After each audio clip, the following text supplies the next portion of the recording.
Our guest for today is versatile Kapuso actress Glyza De Castro. How was her experience living in Ireland now that she's newly married? And despite having a long-distance relationship, how did she know that David was the one? Let's get to know more about Glyza in this episode.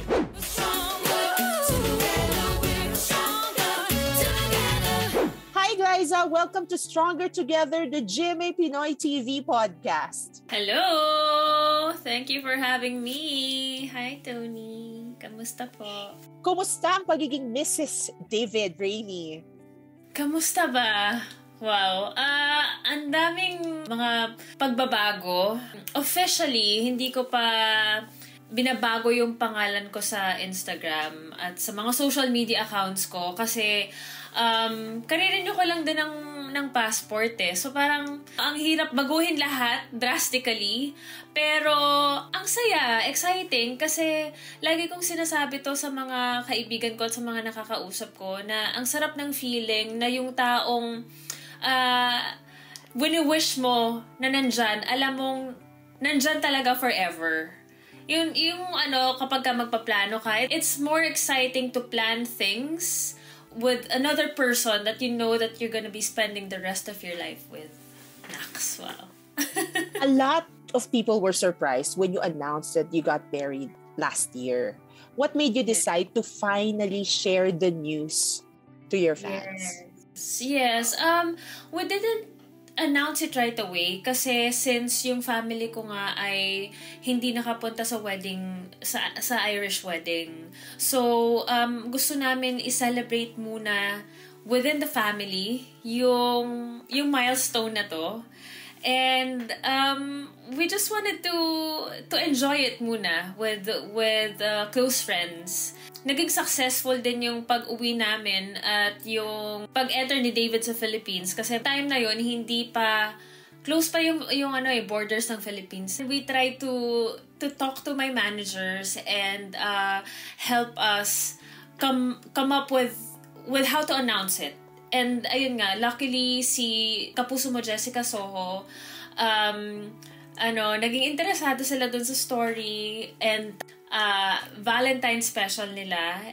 And I think na there's no other program to do it than Kapuso mo Jessica Soho kasi ang ganda ng pagkaka-storyfy nila. And ayun yung mismong story na gusto namin i-share sa fans and sa audience namin rather than just posting it on social media and announcing na, okay, we're married, here's the picture. Personally, gusto ko talaga na hindi lang siya basta announcement na parang after isang araw, everyone's congratulating, everyone's liking it. Gusto rin namin i-share talaga yung naging journey namin together. Kasi alam ko na marami ring makaka-relate, lalo na yung mga couples na nasa long distance relationship. Maraming nagtatanong sa akin kung paano ba. I mean, hindi naman kami expert, but it's just that you've been through it. We've been through it and gumawa kami ng paraan o humanap kami ng paraan kung paano ma-outsmart yung pandemic in a way to keep the relationship going. Yung long-distance relationships, mahirap na nga siya, nag-lockdown pa. How did you know that he was the one? Nakita ko kasi yung consistency sa kanya na hindi lang siya yung tipo ng tao na best foot forward lagi. Nung nanliligaw siya, when he was trying to court me, he was just not trying to win me. Gusto niya ako maging girlfriend. After kami officially maging boyfriend and girlfriend, he's still consistent sa mga ginagawa niya, sa mga actions niya, sa dedication niya, sa pag-please niya sa family ko. And that's a big plus kasi lagi kong pinagpipray yun eh. Kung sino man yung tao na ibibigay ni Lord sa akin, hindi lang ako yung i-accept niya, kundi yung family ko. So, ang daming bagay na kinonsider ni David, sa totoo lang, yung language, which is hard. Kasi ako, kapag nandito ako, kapag nasa bansa niya ako, I still struggle eh.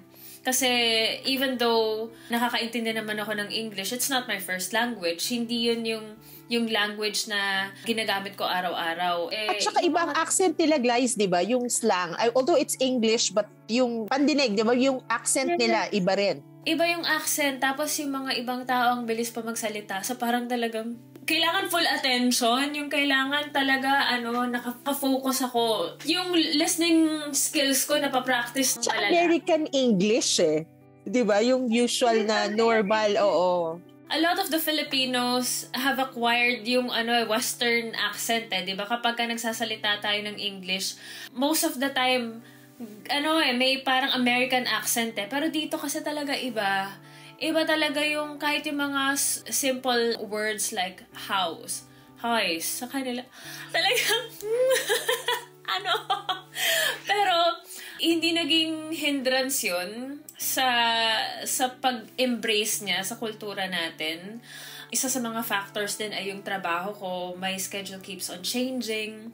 And he's not so used to that. Tayo kasi, di ba, parang sanay tayo sa, nagbago yung schedule. Okay, iba na. Sige, okay. Madali tayo mag-adapt. Madali tayong mag-adjust. Pero iyon, yung isa sa mga bagay, and most importantly, yung family talaga. David's family is very solid, intact, and iyon yung isa sa mga bagay na nagustuhan ko sa kanya at sa pamilya niya. Ano yung mga Pinoy influence mo sa kanya? Pinoy trait, na-adapt na rin ni David. Yung tawag niya sa nanay ko, nanay. And I still find it cute. Na every time na tinatawag na si nanay, tapos tatay, tatay nanay yung tawag na. Ano yung accent, guys? Nanay? Tatay? Iba Ang cute ng accent, and I still find it endearing kapag naririnig kong tinatawag na. And even yung mga family ko, yung ibang members ng family ko and yung friends ko kapag naririnig siya, parang, ang cute naman. Kasi diba, sanay naman din sila ako, honestly, hindi pa rin ako sanay na tawagin yung parents niya sa first name basis. Kasi wala silang term na ate, kuya, 'di ba? Wala silang. That's right. Kahit na medyo nakakatanda na sa'yo, first name basis pa rin. Yes. So, ayun, isa sa mga influences, and then I think yung kaninang pinag-uusapan namin to, yung rice, kasi 'di ba, tayo talagang mga Pinoy, sanay tayo na breakfast, lunch, dinner, rice. Even snack rice. So, ayun, na-adapt na yun. At nasanay na siya na mas madalas siyang kumain ng kanin. Street food, gusto niya rin. Favorite niyang ulam ay kare-kare. Tapos, minsan nag-uusap pa rin kami ng Tagalog, especially sa umaga at sa gabi. Ito yung time namin together talaga na alam mo yun, we're just talking about our day, kung ano yung, lagi kasi namin tinatanong kung kamusta yung araw mo, kahit naman magkasama kami buong araw. So, at saka yung effort niya, Glyza, to learn our language. Yes, and I think napansin din yun ng mga close friends ko and yung family ko. That's why mas na-appreciate nila si David, mas minahal nila si David, and I always feel proud na meron akong husband na nakagaya niya. And you seem very close sa mga in-laws mo rin. Hindi ka ba nahirapan na makisama sa kanila? Honestly, hindi. Sa umpisa, yes, merong factor na, di ba, yung kapag first time na imi-meet natin yung in-laws, may certain type of perception. Di ba, may perception tayo na meron tayong ganung karga na before natin sila i-meet, paano kaya sila i-approach, pero ina-anticipate mo na magiging awkward yung mga ganung moment. Pero hindi nila, first time ko silang na-meet nung 30th birthday ni David, and then hindi ko naramdaman at all na awkward. Kasi silang tao, sobrang affectionate nila, mas mayakap sila, sobrang endearing din ng personality nila. So, just today, sa pag-pick up sa amin ng tatay ni David sa airport, ginulat pa na kami na parang, hooray! Sobrang ang cute lang talaga. very romantic at malapelikula yung wedding mo. May castle sa background, overlooking the North Atlantic Ocean, and may Celtic ceremony pa na hand fasting yung tawag. So, kwentuhan mo naman kami nung wedding day mo. Typically yung Irish weather kasi laging conversation nandito ng mga tao na kapag ka sunny, ayan, katulad ngayon, sunny, rare yan, hindi masyadong madalas nangyayari. Kasi sa atin, di ba, araw-araw naman sunny, so parang natitake for granted natin yung magandang weather o yung sunny weather, whereas here, pagdadasal mo talaga na maging maayos, maging maganda, maging maaraw. Nung time na yun, hindi siya naging maaraw, maulan siya, and napakalamig kasi nasa cliff nga kami. And yung suot ko, see-through eh. Hindi nako-cover yung katawan ko, yung buto ko, yung talagang tumatagos yung lamig sa buto ko. So, nung time na yun, relax naman ako. I mean, ayun yung isa sa mga parang one of the most relaxing mornings. Kasi nag-makeup ako lang nag-makeup sa sarili ko, nagpatawag lang kami ng hairstylist, and then David's family was also so involved in the preparation. So we didn't really prepare much kasi ang important naman is to gather David's family. And yun nga, to do the celebration, na short celebration lang dapat. Nung dumating kami doon, ang lamig talaga, tapos umulan. Kaya may photos ka na naka-jacket ka, Glyza, and meron ding nakapayong kayo. Hindi ko na kinaya. Kasi yung leather jacket ko na yun, talagang pang ko lang yun, pang tour ko. Naghahanap din ako ng like fur jacket na white, ganun. Wala akong makita. Tapos leather jacket na white, wala talaga. So parang, nagano naman siya nag-blend kasi personality ko talaga, mahilig talaga ako sa leather jacket, mahilig ako sa unconventional. So, towards the end of the ceremony, sabi ko, hindi ko na talaga kaya, magja-jacket na ako. And it blended well. Ayun, ang saya kasi napakasolemn nga. I always think now, when you're right by the nature, yun na yung setup. You don't need to do anything else. And ang saya kasi we had this opportunity to get married here, and we're also preparing for another celebration in the Philippines na may pamilya ko naman nandun, at yung pamilya naman ni David ay lilipad for the first time to meet the family. So parang ang saya, exciting siya. Kailan ang plano? We're looking into doing it next year. Lapit na. So, ilang months na lang pala. Pero we're already... Kasi hating taon na eh. Oh, yes. We're already preparing kapag meet na kami ng mga wedding stylist. Gagawa ng wedding gown. Tapos, nakapag-food tasting na rin kami. So, ginawa namin yung bago kami lumipad dito. At medyo marami-rami na rin kaming na-accomplish. So, ayun. It's gonna be right beside the nature again, kasi malaking factor yun sa amin. May beach, ganyan. Hindi pa kami nakapag-decide dun sa final location. Pero definitely, beach wedding sa. Nakapag-honeymoon na ba kayo, Glyza? Honestly, hindi pa. Yung official honeymoon, hindi pa. So, itong trip na to was only for David's sister's wedding. Twin sister's wedding. Nakakatawa nga kasi when I think about it, nung nag-meet kami nung September, pandemic nung panahon na yun, nag-meet kami sa Spain.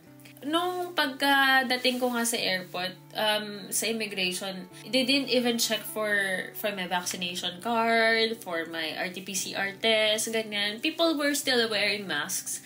Pero yun yung time na yun. So, ngayon na naaalala ko, parang nauna yung honeymoon. Tapos, every day is a honeymoon. Basta magkasama kayo. Yes, correct. So, nag 2 weeks kami sa Spain, and then bumalik kami ng UK, tapos we got married, and then we traveled back to Manila. Tapos nung nandun siya sa Manila for almost 6 months din, nakapag Boracay kami, nakapag Baguio kami. Ang dami nyo nang naging honeymoon pala, Glyza. Pero looking forward pa rin ako sa honeymoon after the Philippine wedding. Have you thought about where you're going to settle down? I mean, in the future? Napag-usapan nyo na ba yun?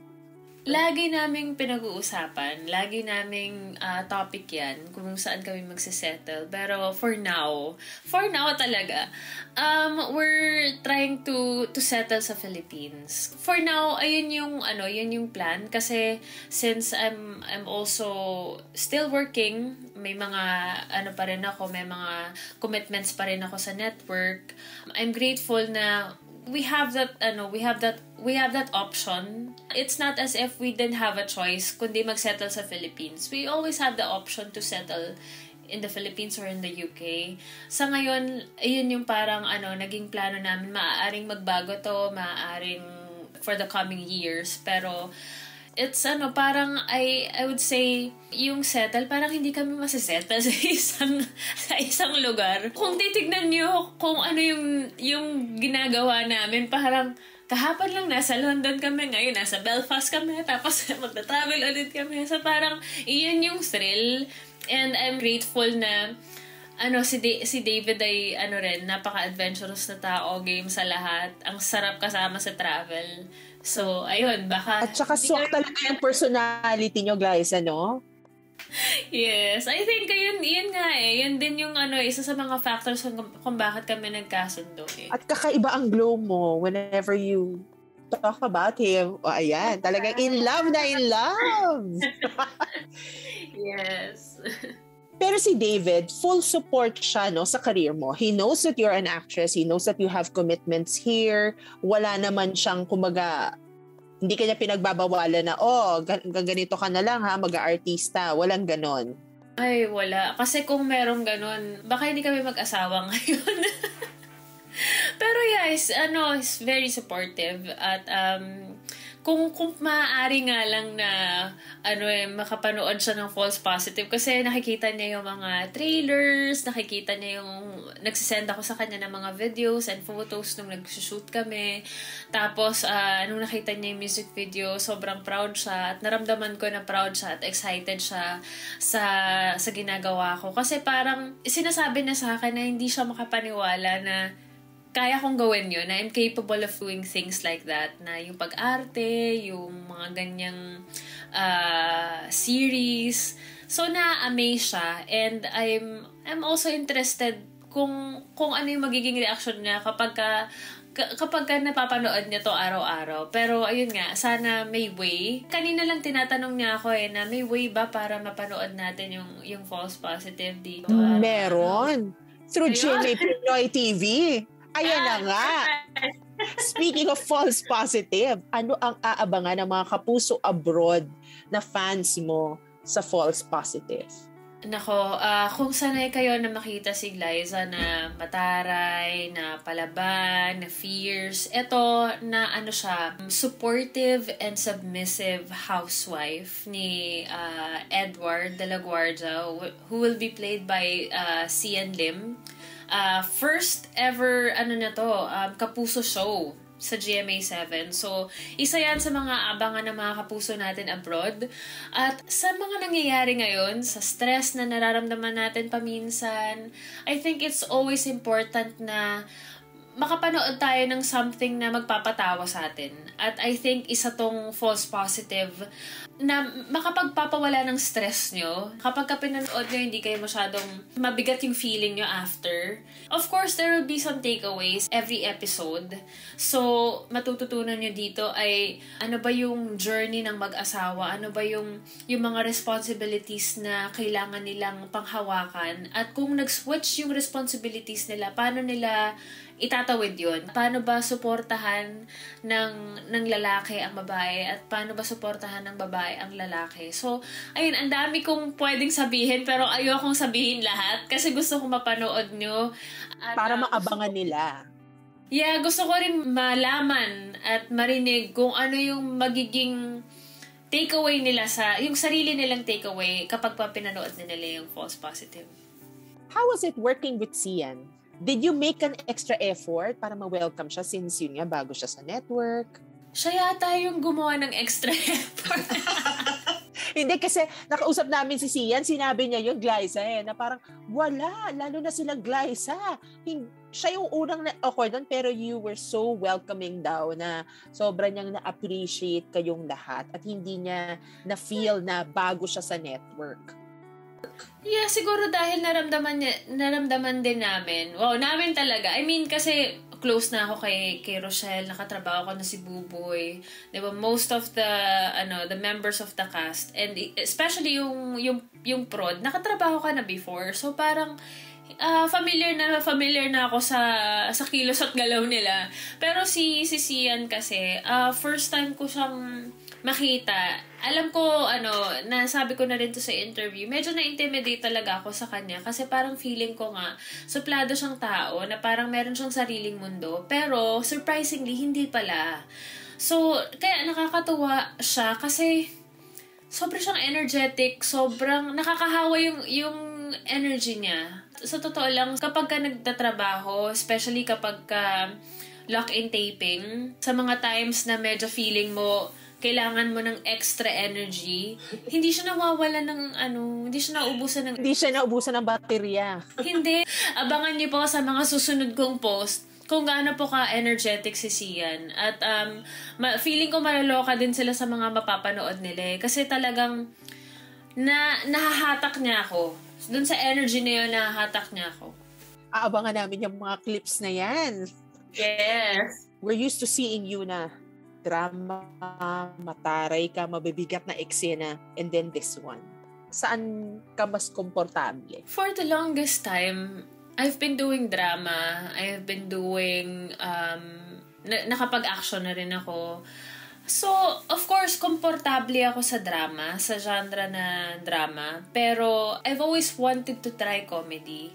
At isa yon sa mga hinihiling ko talaga after nagbabagang luha kasi nagsunod-sunod nga na mabibigat, 'di ba? From Contessa, tapos nag-Encantadia, tapos nagbabagang luha. Sabi ko sana matry ko naman mag-comedy.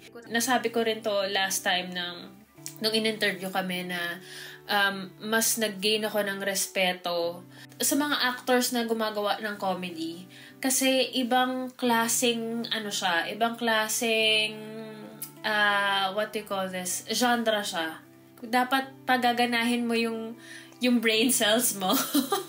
Kasi di ba ang drama more on emotions eh.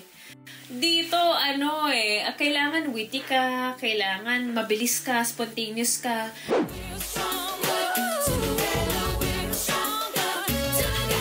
Before we continue our conversation with Glyza, let's have a quick break. Kapuso, subscribe to GMA Pinoy TV and feel closer to home with our all-time favorite shows. Itbulaga, Bubble Gang, 24 Oras, and Kapuso Mo Jessica Soho. You can also enjoy award-winning news programs, documentaries, lifestyle shows, and many more on GMA Live TV and GMA News TV. GMA channels are available in the U.S. through various pay TV providers. To know more, visit gmapinoytv.com/subscribe or follow us at GMA Pinoy TV on social media. The past 2 years had been the time we spent making, baking, planting, renovating, laughing, adding, and trying. But no matter what life throws at us, there will always be something to lift our spirits and give us sparks of hope. We invite you to tell us your stories with shots and snippets of the things that helped you survive this pandemic. Send your snapshots and stories to PinoyInbox@gmanetwork.com and we'll feature them on our newest inspirational segment, Pockets of Hope, on GMA Pinoy TV.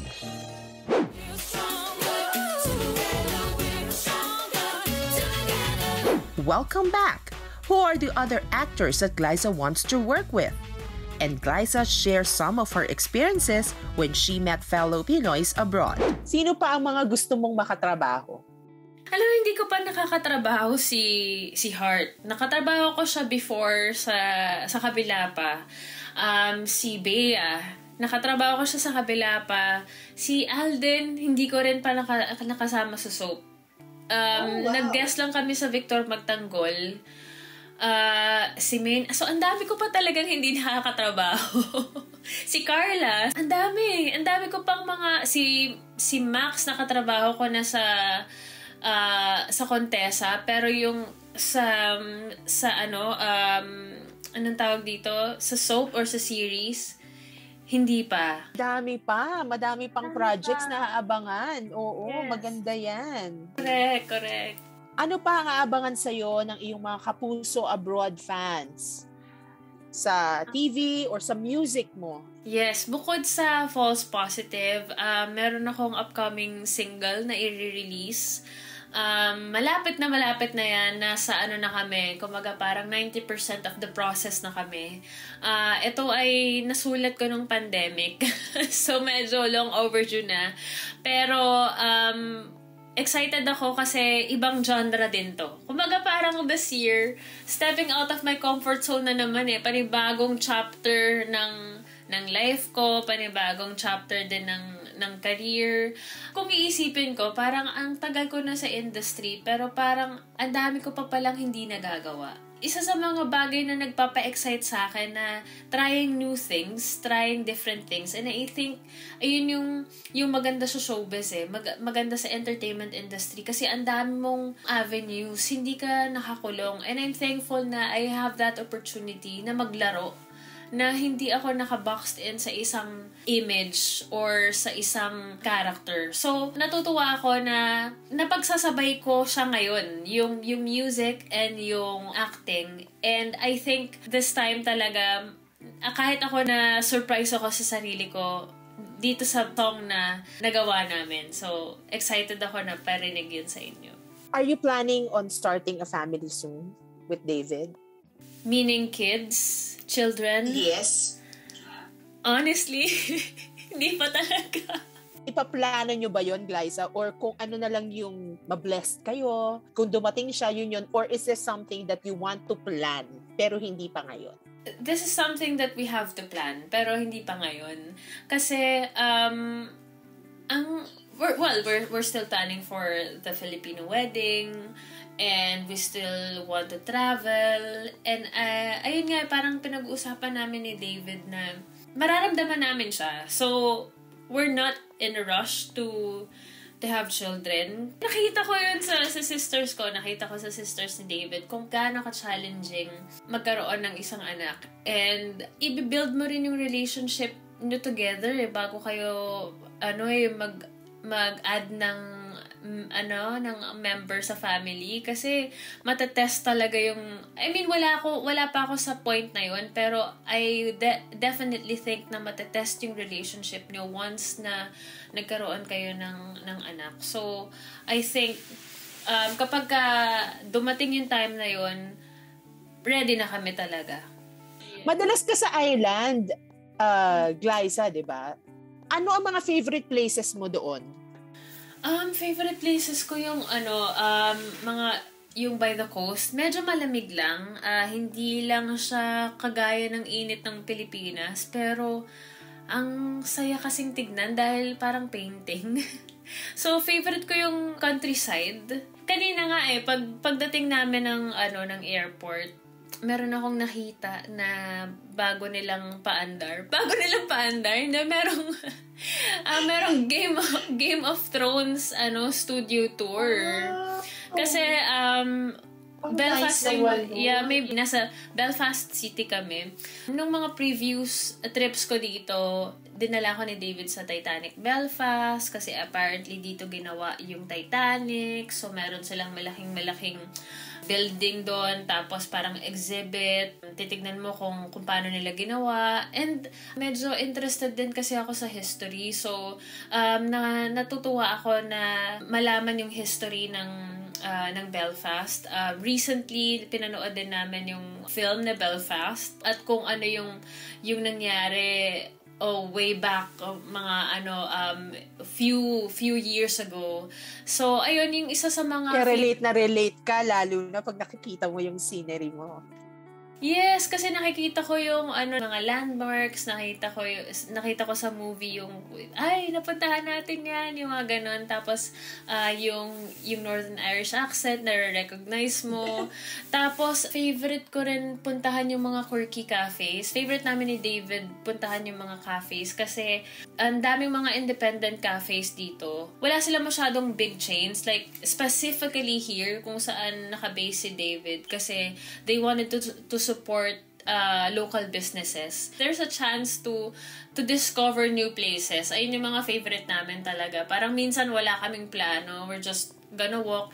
And yun, yung isa sa mga favorites ko din, mga parks, forests, ganyan. Kasi ang sarap maglakad-lakad dahil ang sarap ng weather. Ngayon, hindi masyadong malamig. Kaya ang sarap paglakad. Tapos, hindi ka papawisan, yung ganun. Ang sarap sa feeling na makapaglakad-lakad ka, tapos yung forest nandyan lang sa city. So, isa yon sa mga bagay kasi na hindi ko magawa kapag nasa Pilipinas ako. Mahilig ka talaga sa nature, no, Glyza, and sa water. Kaya ba sa Baler din yung gusto nyong mag-open ng cafe? I think, yung tinuro sa akin ng pandemic, at saka nagstay ka doon, di ba, Glyza? I remember, may mga Yes. interviews kami with you na nandoon ka sa Baler, di ba?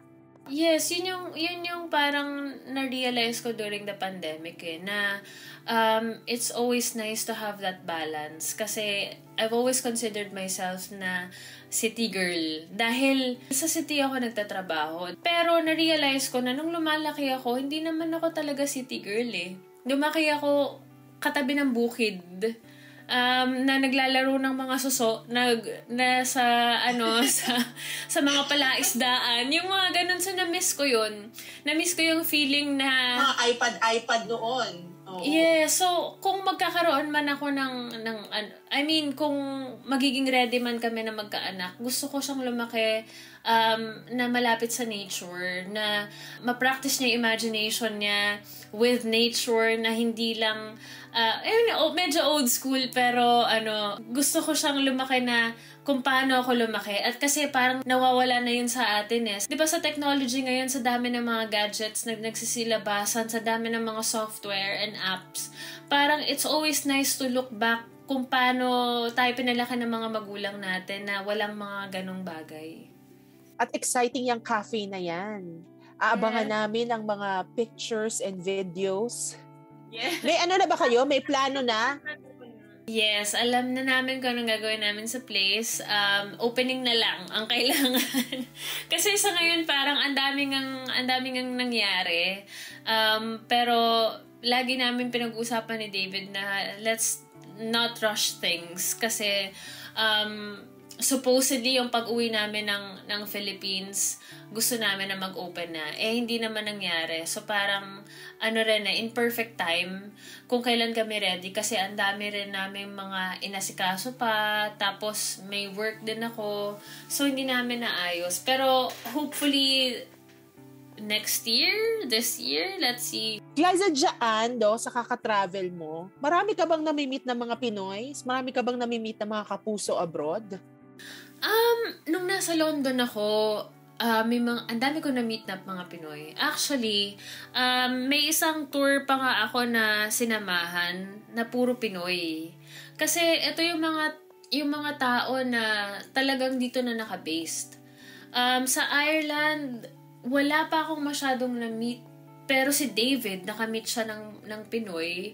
Kasi nakita yata ni David na naka-ano siya, he was wearing parang shorts na may Filipino flag.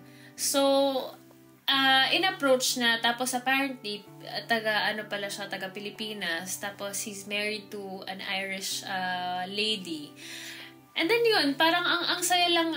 Kasi lagi akong nare-remind of home, na hindi ako nag-iisa, 'di ba? Tapos I think it's important na may Filipino community kung saan ako nagpupunta, especially when I was in London for 3 months. May support group ako doon at meron akong mapupuntahan at may feeling ko, alam mo yung parang feeling ko may maaasahan ako sa mapagkakatiwalaan ako kapag may, for example, may kailangan akong puntahan, kung paano puntahan, may mag-guide sa akin. And yun, tatanong ka lang, no? Parang everybody comes together and then they help you out. There was one time na first time ko sa London, kasama ko yung brother ko. Pumunta kami sa medyo malayo, outside London siya eh. So, bumisita kami sa Warner Brothers Studios para sa Harry Potter tour. So, and after that, hindi talaga namin ma-figure out kung paano kami uuwi. So, mali-mali kami nang napuntahan na station. Tapos, hindi talaga namin alam kung nasa na kami. So, nung nandun na kami sa train, so, finally, nakasakay kami sa train, pero hindi namin alam kung papunta ba yun ng London. Tapos may Pinay na siguro na-recognize yung kung paano kami mag-usap, tapos in-approach kami. So, parang nasa itsura nyo na medyo naliligaw na kayo. Yes, and I think nakilala na yata ako. Ayun, sinamahan kami hanggang dun sa platform. Para lang sure, kasi 'di ba iba-iba yung platform, merong parang may southbound, may northbound, yung mga ganun. So hindi mo alam exit 1, exit 2. Hindi kami sanay dahil first time namin nun sa London. So sinamahan niya kami sa mismong platform na hindi naman talaga siya doon pupunta. Para lang ma-make sure na ito na yung ito yung platform na pupuntahan nyo, ito yung train na aabangan nyo, and ayun, go! Nice naman. One time nasa Spain kami, ito yung nag-meet kami ni David, tapos na-recognize ni David na Tagalog. Nagtatagalog yung babae, tapos sabi niya sa akin, uy, nagtatagalog. Siya talaga yung nagsabi, uy, nagtatagalog, batiin natin. Yung gano'n, siya pa talaga yung nagsasabi. Pero I think, it's always nice na makakita ng kapwa mo Pinoy sa ibang bansa. Kasi, alam mo parang yun nga parang ramdam mo na hindi ka nag-iisa, na hindi ka lost, na meron kang kasama kahit paano. So eto guys, message mo sa iyong mga Kapuso fans all over the world. Nako, gusto kong makita kayo in person. At ang sarap ng feeling na lalo na yung mga GMA Pinoy TV shows, 'di ba? Ngayon na okay na ulit, na medyo na tayo, medyo magaang na ulit mag-travel. I can't wait to see you, and I can't wait to interact with you, kasi iba pa rin talaga yung personal na interaction, na makikita mo yung mga smiles nila, maririnig mo yung boses nila in person, makausap mo sila sa journey nila. So, gusto kong ma-experience ulit yon, and for now, gusto ko lang magpasalamat sa suporta nyo sa mga shows ko. Hindi lang sa mga shows ko, actually, sa lahat ng GMA Pinoy TV shows. And I hope na dito po sa False Positive ay masuportahan niyo po kami. At masabi niyo rin to sa mga kapwa Pinoy natin dyan abroad. And yan, we can't wait to see you. Thank you so much for your time, Glyza. We are so happy for you. And congratulations to you and David. Best wishes for a lifetime of happiness together. Thank you. Thank you po. Salamat ng marami. Stronger Together, the GMA Pinoy TV podcast, is an original production of GMA International. This episode is produced by Gerald Vista and edited by Anton Taginod.